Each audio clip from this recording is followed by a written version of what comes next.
Hi, everybody. Brenda Gustin here. And every time I get to the end of the semester, I always end up reflecting on what do I really want them to remember? Did I tell them everything I think they should know? And so a lot of times I kind of throw together a finale lecture that talks about some of the information that maybe didn't fit in other places or has developed since I designed some of the other lectures. And so here are a couple topics I wanted to talk about. And a lot of times these things fall into like microbiology, the future, or what's next, because a lot of times there's things that are ongoing, that are in the news, or things that are developing but not quite in your textbook yet. And that's where we are for this lecture. So I want to talk about a couple things that are you're probably going to continue hearing a lot about in the future. So here we go. The first topic I'm going to pick is called CRISPR. And you might have heard of CRISPR, but I'm going to do the first part of the lecture on CRISPR and explain to you what that is and why you should remember something about that. And then the other thing we're going to talk about in this lecture are pandemics. And you're thinking, wait, we've been talking about pandemics. We mentioned pandemics in infectious disease, and we've been kind of talking about pandemics with COVID-19 and all that. But I want to kind of go beyond a little bit of what we've talked about and give you a couple other take-home messages. So here we go. I'm going to talk about CRISPR first. Actually, I'm going to go back to this slide. CRISPR is an acronym. It means clustered, regularly interspaced, short palindromic repeats. And that sounds like a whole lot of stuff. That's why we call it CRISPR. You don't have to remember those words, but do remember CRISPR because that's what you'll hear, and you'll hear it in the news. The other part of CRISPR is something called Cas9. So the whole CRISPR technology, there's CRISPR, and sometimes people say CRISPR plus Cas9. So we'll get to that. So here we go. It says state how CRISPR was discovered and why it is important to bacterial cells like E. coli. So it turned out a lot of what scientists do is they ask questions and they write hypotheses and they study certain phenomenon. And so scientists have kind of wondered about the immune system in bacterial cells. And E. coli has always been kind of the white rat of bacteria. And so people will do a lot of research on E. coli. And so there were scientists studying E. coli, in fact, several different groups. And what they wanted to study was how do bacteria defend themselves against viruses? And here I said, all species of bacteria and archaea. Remember at the very beginning of the semester, we talked a little bit about how the prokaryotes are either bacteria or those kind of odd bacteria, those odd prokaryotes that we call archaea. We haven't talked very much about those this semester, but this happens in both those groups. And it says all species of bacteria and archaea are parasitized by viruses. Accordingly, prokaryotes have evolved protection against infection by phages and other sorts of foreign DNA. Remember that word phage, also called bacteriophage?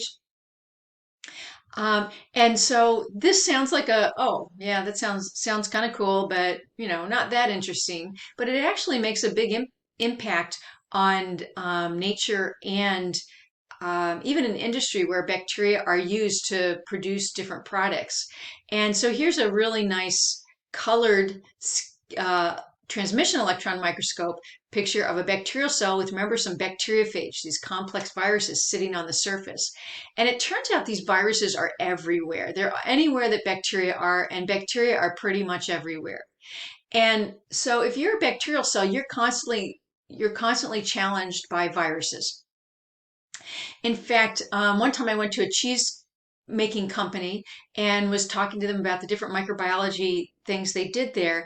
And they said when they make cheese, probably a lot of you know that you use bacteria. You might not know that a lot of the bacteria are streptococcus, but a lot of cheese is made from bacteria. And they said they had to change the bacteria that they're using every week or so. They had a whole routine of when they changed their bacterial culture. Because if you took the same bacterial culture and you made cheese out of it, and then you took a subculture of that and made cheese out of that, and then used the next subculture and processed some milk to make cheese out of that, what eventually happened is all the bacteria would be dead. And it turned out it was because viruses will accumulate in the bacteria as they grow, and eventually you'll have more virus than bacteria. And you guys know from the lytic cycle that when viruses infect bacteria, that the bacteria die and explode. We also know that, sometimes people did research into things like there's a cholera epidemic. And one of the questions is what stops the cholera epidemic? Usually the cholera bacteria are found in food or typically water that the people are drinking. And so what stops there from being a cholera epidemic usually is enough viruses that grow up that end up killing the bacteria, Vibrio cholera, that are causing the epidemic. So in the waterways, the Vibrio cholera viruses will end up killing the bacteria. So there's a lot of examples about how viruses are really important in controlling the growth of bacteria. So they're everywhere. So bacteria, as a result, have developed mechanisms to protect themselves from viruses. I mean, obviously not perfectly, but it's like a bacterial immune system, just like we have. It protects us to a large degree from pathogens. So first published in 2012, some scientists who were studying how E. coli defends itself from viruses reported this mechanism that they learned about called CRISPR. So the first simple explanation when we say what is CRISPR in a natural environment, CRISPR is a mechanism that some bacteria use to defend themselves from viruses. So it's like saying, taking our immune system. So here I have it. CRISPR is a defense mechanism present in bacteria and archaea, and it confers immunity against viruses. That's the simple definition. The first thing we knew about CRISPR.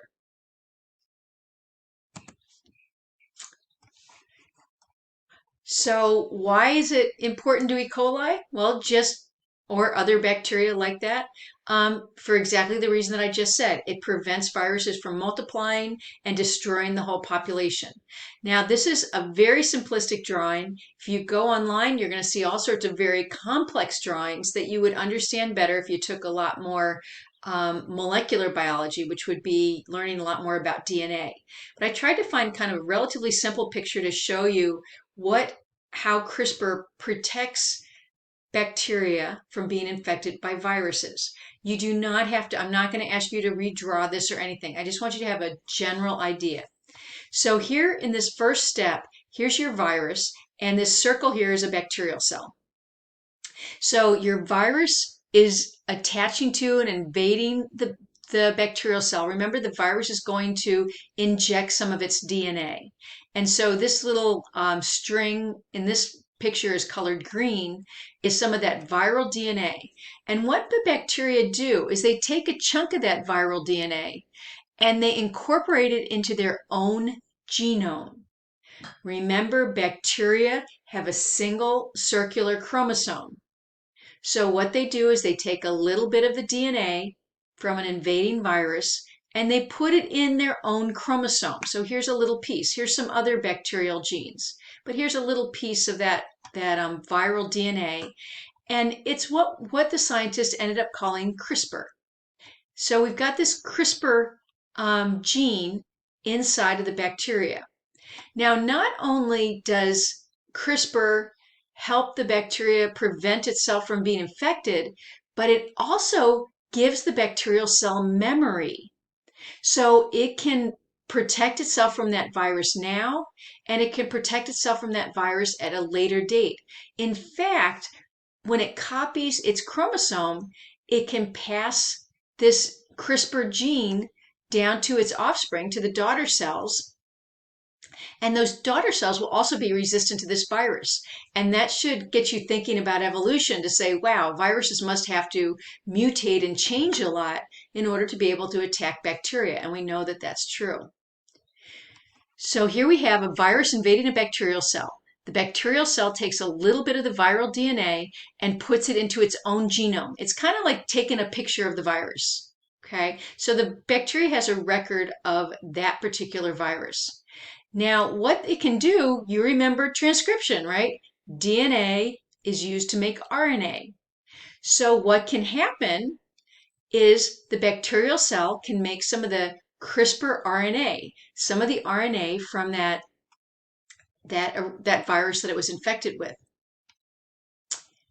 Meanwhile, if that bacterial cell is infected with another virus of the same kind, that CRISPR RNA can match up with that viral DNA, or viral DNA in that case, to recognize that, oh, I've seen this virus before and I can kill it. Now, when the bacteria takes its CRISPR RNA and matches up to the DNA of the new virus, it also brings along another thing that's made in the E. coli cell. And that's an enzyme called Cas9. And I'll show you that word in the next slide. Cas9, C-A-S-9. So CRISPR is the RNA CRISPR is made from the virus DNA, and it's kind of like taking a picture of the virus. And Cas9 is an E. coli protein that is an enzyme. And notice it's got little scissors here. What it's able to do is it's able to cut up DNA. So here's your picture of that original virus. It hooks on to the scissors, the enzyme that acts as scissors, and if it matches the viral DNA that is being put into that bacterial cell, it activates Cas9, it activates this enzyme, and it will cut up that viral DNA. So that new virus will not be able to multiply inside the E. coli. So you can see how this protects the E. coli from being invaded by a virus. So here we are again. If you're invaded by a virus, we have one virus here. The E. coli cell is going to take a little bit of the virus, put it into its own genome, make a copy of that viral DNA, a copy of the DNA in the form of RNA.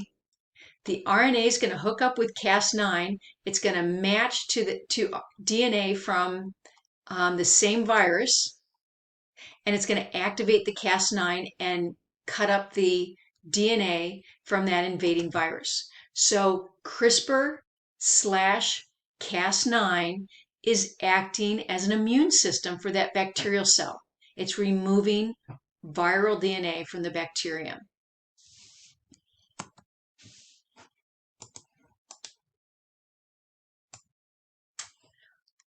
Okay. So what I want you to do, so what happened, and this has happened multiple times in science, many times, is scientists learn about something that's happening naturally. E. coli and lots of other bacteria and archaea have this defense mechanism, this molecular defense mechanism inside of them. So what some scientists did is they figured out that we can use that technology to not just cut DNA in prokaryotic cells, but we can actually use this technology in the laboratory and cut DNA in other cells. And so what I'd like to do is show you a short video to help hopefully allow you to understand a little bit more about what I'm talking about. So here we go, the YouTube video.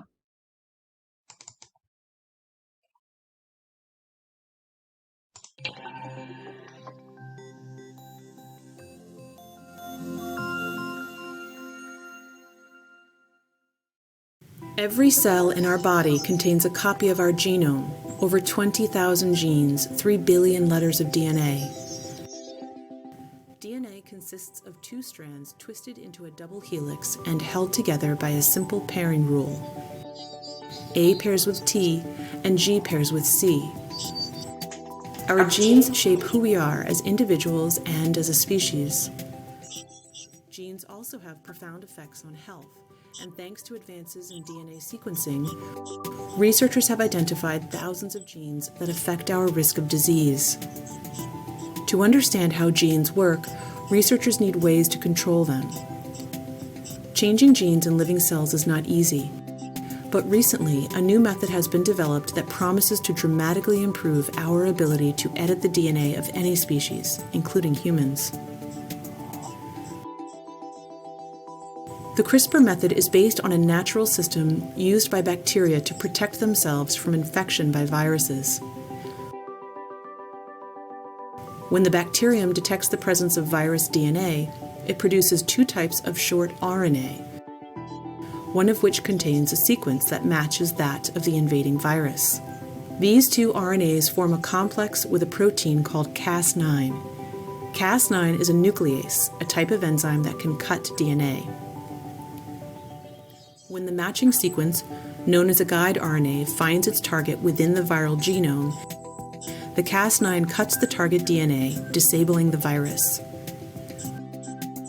Over the past few years, researchers studying this system realized that it could be engineered to cut not just viral DNA, but any DNA sequence at a precisely chosen location by changing the guide RNA to match the target.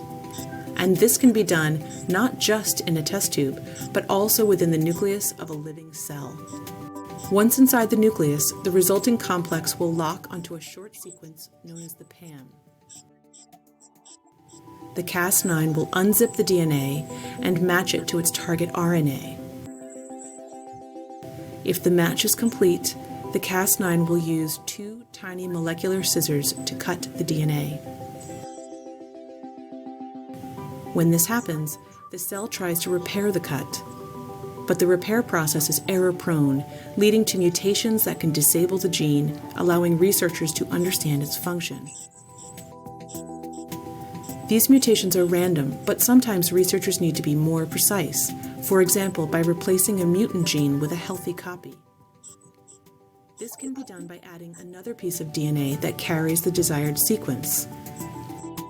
Once the CRISPR system has made a cut, this DNA template can pair up with the cut ends, recombining and replacing the original sequence with the new version. All this can be done in cultured cells, including stem cells that can give rise to many different cell types. It can also be done in a fertilized egg, allowing the creation of transgenic animals with targeted mutations. And unlike previous methods, CRISPR can be used to target many genes at once, a big advantage for studying complex human diseases that are caused not by a single mutation, but by many genes acting together. These methods are being improved rapidly and will have many applications in basic research, in drug development, in agriculture, and perhaps eventually for treating human patients with genetic disease.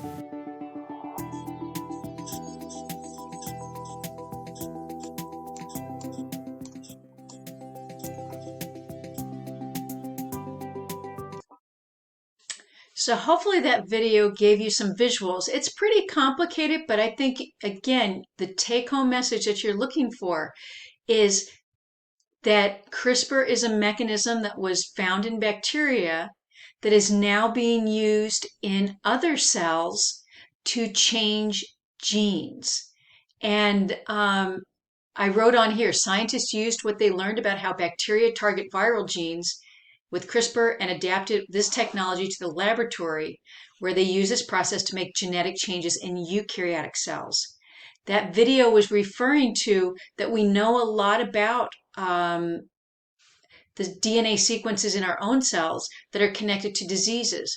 Apparently for cystic fibrosis, actually the most common fatal genetic disease. There's just one base in the DNA, one AT pair that has mutated to cause that disease.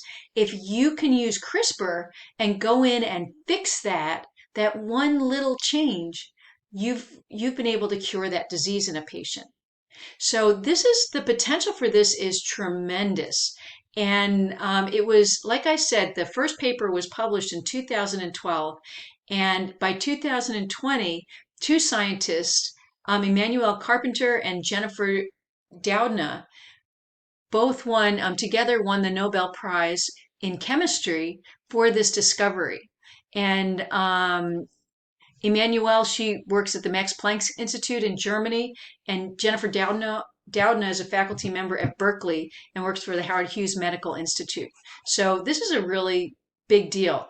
There were actually multiple people studying this at the same time, and as a result, there is some controversy about who owns the rights to this technology, and there's a lot going on in the courts, and people beyond these two people are battling it out because there's a lot of money to be made here and a lot of things to impact. One of the notable things here is that both these researchers are female, and frankly, most of the Nobel Prize winners by far have been male. So I think there's a lot of room for women and people of all different categories, men, women, um, all sorts of folks can do work like this. This is something, if you find that you're interested in science, doing basic research is open to a lot of people. Here we go. I put this picture in your notes just to give you something to write on. And so just again, to emphasize the points I'm making, it says explain how CRISPR technology can be used to alter eukaryotic cells. Remember, when we're using this CRISPR technology, you use an enzyme called Cas9. This is an enzyme that's made in bacteria, and we've been able to reproduce it and use it in the laboratory. Cas9 acts as a molecular scissors. The CRISPR RNA lines the scissors, the Cas9 enzyme, up to a piece of DNA that it targets. Naturally, that's always viral DNA, but in the laboratory, it could be DNA in a cell of a mouse or a plant or a human.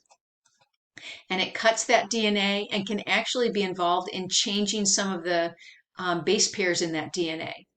So it's a very clever mechanism that we learned about because it happened naturally.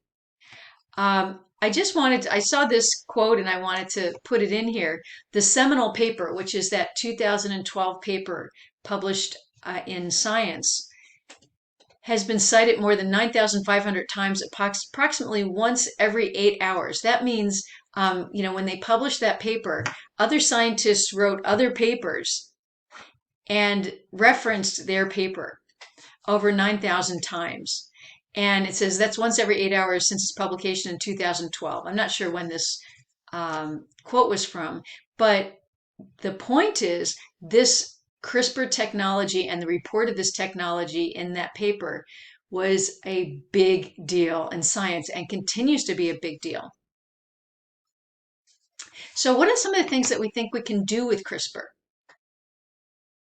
There's there's really a huge amount of information that's available right now. Lots of people are trying out this technology, and we're trying to do all sorts of things. And so all of these highlighted areas or underlined areas are all links to different articles and all that. So if you really were interested in CRISPR and learning more about it, there's lots to be had. Go on the internet and you can spend hours and hours and hours.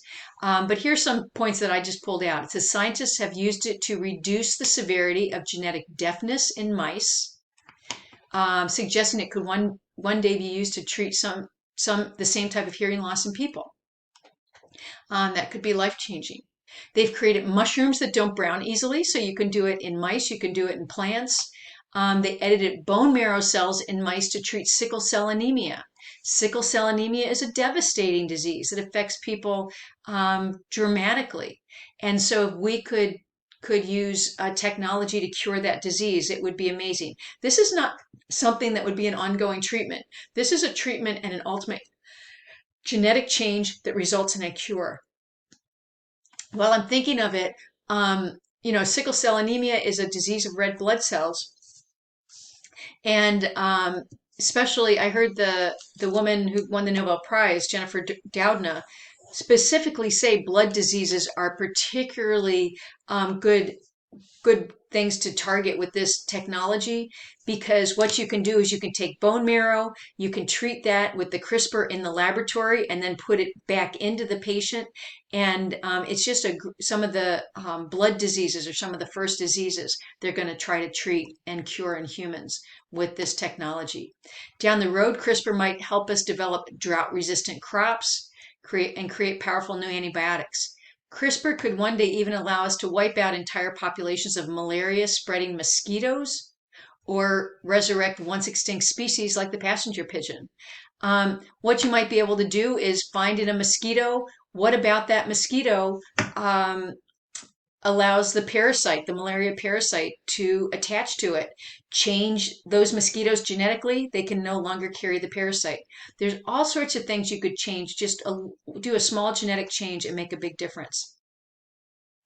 The CRISPR, the gene editor, has been used to reprogram human immune cells to fight cancer and to turn cancer cells against each other.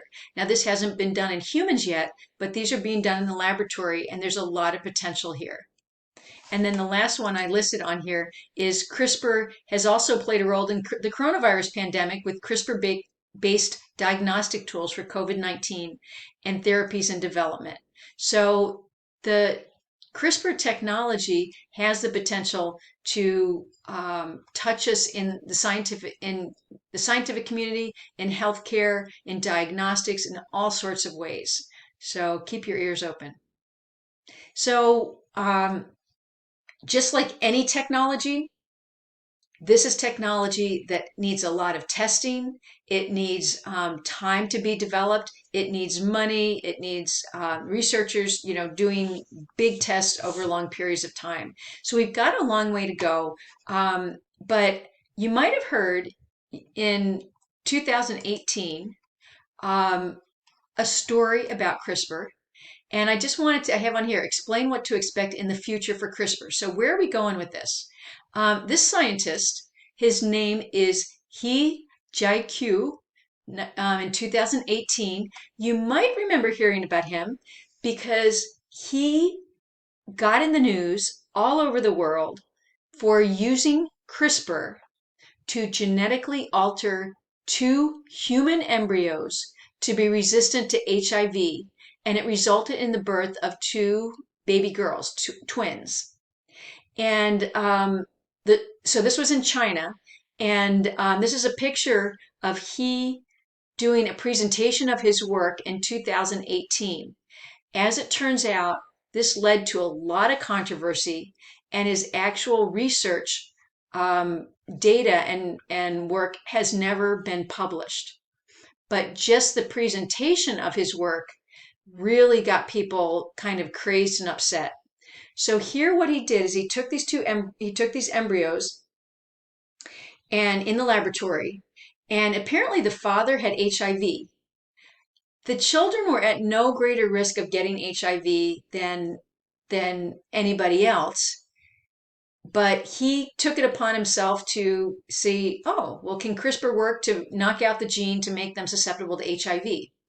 And at that time, that really hasn't been the scientific community had not even talked about the ethics and the restrictions that should be made on genetically engineering humans. And so this man, I don't know if he single-handedly, but in him and very few other people, with consultation with very few other people, decided he would do this. And this was not a life-changing, or these children were not threatened to die from this HIV or anything.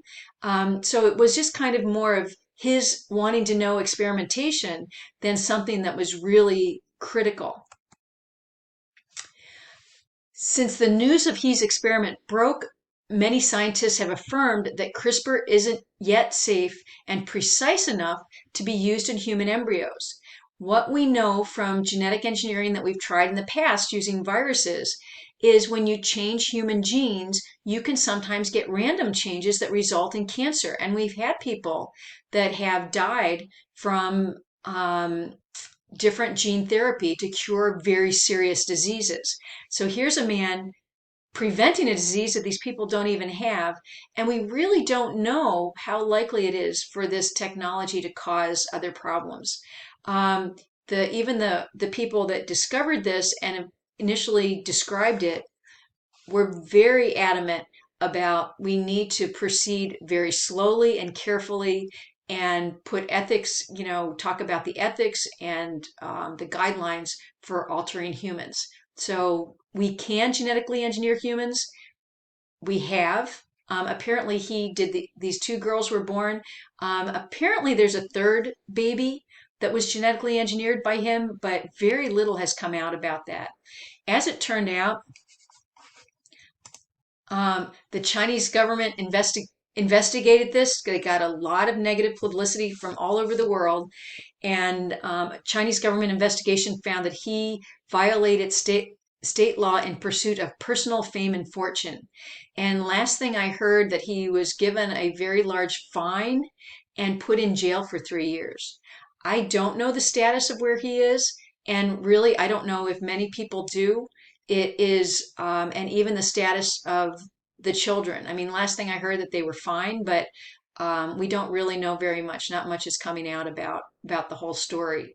So CRISPR is an incredibly powerful tool. We can genetically engineer humans, and that right now should make you a little nervous. There's a lot of good things we can do with genetic engineering, but what are some of the potentials for, I don't know, scary, bad, dangerous, who knows?